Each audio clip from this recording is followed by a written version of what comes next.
when you are running, jogging, or doing any activity which actually increases your respiratory rate, your body air requirement because of increased oxygen requirement goes up several times, and you need to inhale that much more air to deliver the required oxygen to the body.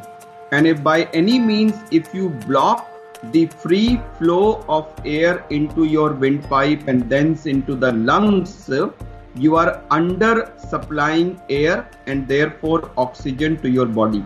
So therefore, it's not recommended to put any kind of mask when you are jogging, running, or doing any kind of physical activity which increases your breathing rate and heart rate.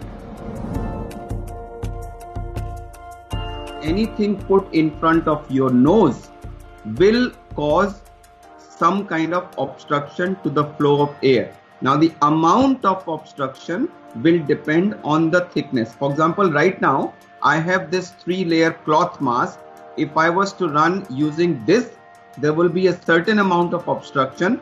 If I was to replace this with an N95 mask, the obstruction will be far more.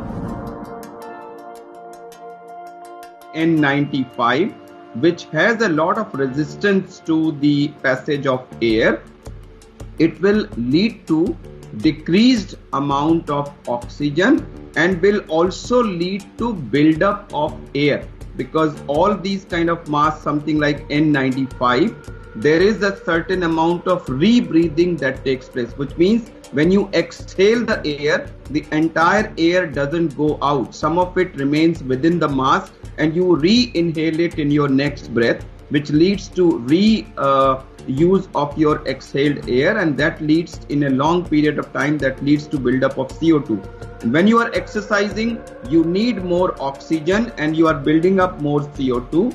So therefore, if you are rebreathing at that time, your CO2 levels may go very high and your oxygen levels may go down because of not being able to supply enough air for, and therefore you are likely to have all kinds of complications including heart and other. So therefore, it's not recommended to put any kind of mask when you are jogging, running, or doing any kind of physical activity.